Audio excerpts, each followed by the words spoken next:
கிறிஸ்துவுடைய மிகவும் பிரியமானவர்களே, 22/8/2026 உங்களை சந்திப்பதிலே மகிழ்ச்சி அடைகிறேன். வாருங்கள், ஒரு நிமிடம் நாம் ஜெபிப்போம்.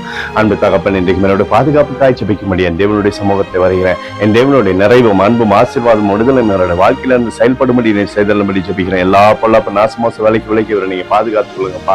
அன்பின் பிரசனமானது இவரோடு இருந்து செயல்படும்படி நீர் செய்தல்படி ஜெபிக்கும்படி, கிருபையின் மேல கிருபை இவருடைய வாழ்க்கையிலிருந்து சகலத்தையுமே ஜெயிக்கும்படியாக நீர் செய்தல்படி ஜெபிக்கிறேன். இயேசு கிறிஸ்து சிந்தின பரிசுத்த ரத்தத்தை இவர் மீதும் ஒரு குடும்பத்தின் மீதும் செய்கிற சகல காரியத்தின் மீது பூசுகிறேன்.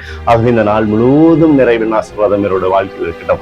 அன்பின் பிரசனத்திற்குள் எப்பொழுதும் நீர் மூடி மறைத்து சகல விதமான நன்மையும் தரும்படி ஜெபிக்கிறேன். சங்கீதம் 18:30 படி தம்மை நம்புகிற அனைவருக்கும் அவர் கேடகமா இருக்கிறார் என்று சொல்லி எழுதப்பட்டக்கூடிய வார்த்தையின்படி ஆண்டவரே இவருக்கு நீர் கேடகமா இருந்து சகல விதமான ஆசீர்வாதத்தையும் தரப்போவதற்கு நன்றி. இயேசுவின் நாமத்திலே ஒப்பு கொடுத்து ஜெபிக்கிறேன் நல்ல பிதாவே, ஆமென். பிரியமான ஜெப பங்காளரே, ஒரு நிமிடம் நம்ம இந்திய தேசத்திற்காக ஜெபிப்போம். அன்பு தகப்பனே, 22/8/2026 தேசத்தின் நன்மைக்காய் ஜெபிக்கும்படியாய் உம்முடைய சமூகத்திலே வருகிறேன். இந்திய தேசத்தை நீங்க ஆசீர்வதிக்கும்படியாய் ஜெபிக்கிறேன். ஆசீர்வதிங்க. தேசமானது நன்மை பார்க்கும்படி நீர் செய்தல்படியாய் ஜெபிக்கும்படி, கிருபை கோலும் கைத்தலின் தேசத்தை தேற்றுவதாக சமாதானத்தின் ஆவியானவர் தேசத்திலிருந்து அற்புதத்தை செய்யட்டும். எங்களுக்காக அடித்து நொறுக்கப்பட்டிருக்கூடிய இயேசு கிறிஸ்துவும் அவர் சிந்தினவிலே ஏறப்பட்ட ரத்தத்தை வைத்து ஒப்புக் கொடுக்கிறேன்.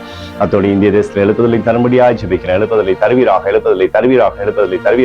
எழுப்புதலை எங்கள் கண்கள் பார்க்கும்படி நீர் ஆசீர்வதிக்கும்படி ஜெபிக்கிறேன். நேற்று இன்று மகாராஜவராகி இயேசுவின் நாமத்திலே ஒப்புக்கொடு ஜெபிக்கிறேன் நல்ல பிதாவே, ஆமென். பிரியமான ஜெப பங்காளரே, ஆண்டவர் நம்மளுடைய ஜெபத்தை கேட்டிருக்கார். இந்த நாள் முழுவதும் கர்த்தராகிய இயேசு கிறிஸ்துக்குள் நீங்கள் வளரும்படி உங்களை வாழ்த்தி ஆசீர்வதிக்கிறேன்.